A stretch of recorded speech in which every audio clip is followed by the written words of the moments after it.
Good morning, I'm Teresa Perrin, and this is my stock market watch list for Thursday, October 27th, 2022. Please keep in mind that this is a watch list, and that does not mean that you should just run and buy anything you see on this list. It is always advisable to wait for pullbacks in stocks that are running.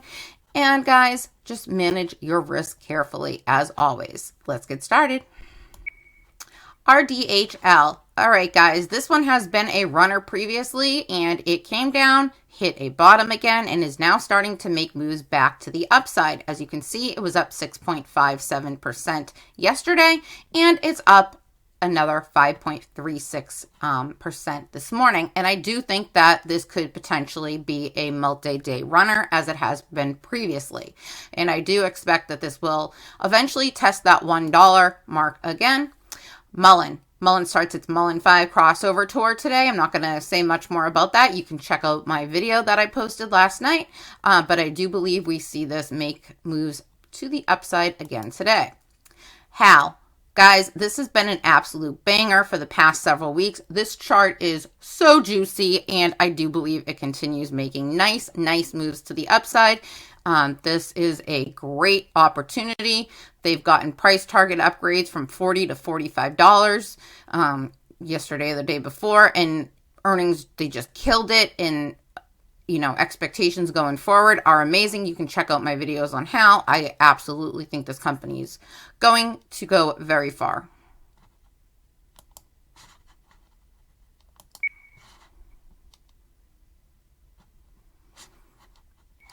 ET, Energy Transfer. All right, guys, this stock has earnings coming up next week, and they're at a critical breakout point. And I do believe if they break through 1250, then they are going to go much higher. I expect earnings to be excellent, as they have been with most energy plays and gas and oil companies this quarter. Telluranium. Guys, a CCJ has earnings today. This is a stock that, if you follow me, you know that I've been watching for a while for that breakout of I'm going to say 280, because that's really where I need to see it break in order to feel confident that it's going to start running into the threes again. So this is high on my watch list today, as yesterday it really did try to break out, and I do believe that its day is coming. ILAG. Guys, this has been kind of silent this morning, which is interesting. There's like no movement in any direction.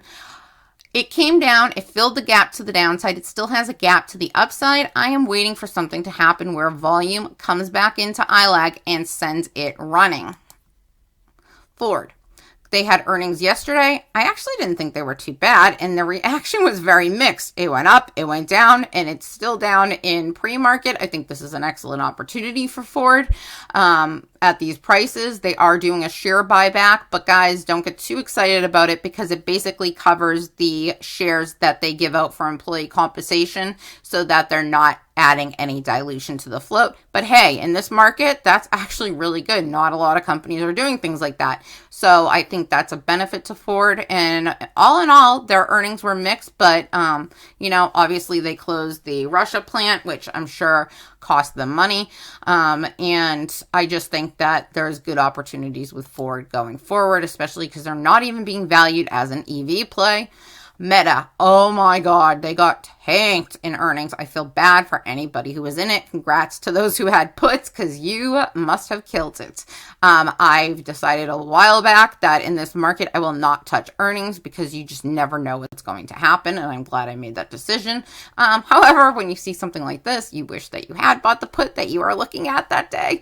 But anyways, guys, I am looking at this as a potential rebound rally. However, if it breaks below 100, I already think it's a falling knife. I mean, clearly this is disgusting, the amount that it's dropped, and the market cap. Oh my God, Zuck's worth has just gone depleted in the last year. Never mind what just happened yesterday. But guys, I really think that there's an opportunity, either long or short here. I'm not sure which way it's going to go today, but it's going to be interesting to watch and see how it plays out. And I do think that you can make money, once it picks a direction, if you can take advantage of it. Apple has earnings. I believe it's this morning. So this is another one that's going to be on my watch list to see basically what they say and how the market reacts. Whether it's going to be a put or a call, I have no idea. BP, British Petroleum. Oh my gosh, look at this chart. It is so juicy for a breakout, guys. I am eyeing this. It's up 17.57% in the past month, and I think that it has more room to go. So keep this on your radar.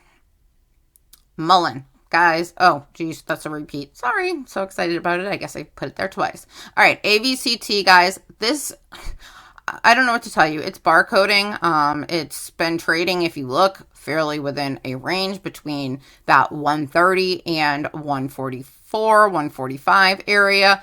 It's back down to that 130 area. So do we see a move to the upside today? I don't know, because Susquehanna is the market maker, but I'm definitely watching. Epics. All right, guys, if you follow me, then you know yesterday I called this out. And if you took that trade and you held it overnight and were able to get out in pre-market, it went all the way up to $6.49. It's come back down now and is building its base around this 460 mark. Guys, they do have a major presentation based on the data that it ran on yesterday that they're going to do more announcements on today and tomorrow. They're presenting at a conference. And I do believe that Epics is far from done. I don't know whether it's short squeezing or what. You can watch my video because it doesn't look that it's short squeezing, but something tells me that we're not seeing the whole picture here.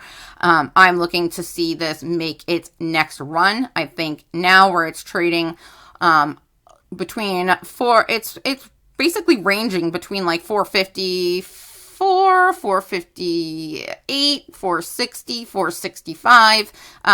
So anywhere in that range, if you can get in, it, I believe, is making its bottom to make a new move to the upside after it got a massive sell-off by people probably profit taking this morning, not realizing why this has the potential to really continue running, in my opinion. AGFS, guys, they announced that they have earnings next week or the week after. I don't know, November 8th or 9th, I think it was. And all of a sudden, it just started moving. So interesting, not quite sure that it's validated, but KZIA, this is up even more since I took this post. And guys, it has a very small float and it has good test results today, I believe. GoCo. All right, so I mentioned this yesterday, and indeed it came up and it hit that 42 cents that I am eyeing, and it did not break through yet. I think today could be the day that it breaks through. It is pulled back a little bit in after hours as to be expected, but as you can see, it's up 14.65 in the past week, and like I said, if it breaks that 42 cents, then guys, it has a lot of room to run, and I want to take advantage of that. So GoCo is high on my priority watch list this morning. Accor.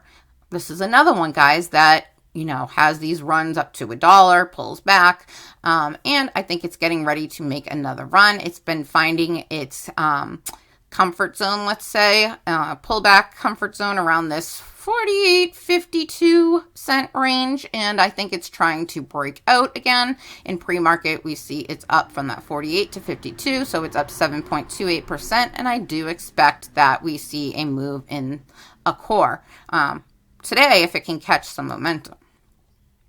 Oh, and sorry, I just pulled this up again to show you that it's going up in pre-market, and guys, it has a 13 million float, so this thing could really run if traction takes on. All right, that's it for today. Thank you so much for watching. Also, CCJ had earnings, so that might be interesting for the whole, not just held, but all of uranium if they do good on their earnings. I haven't had a chance to check them out yet. So anyways, guys, have a fabulous day.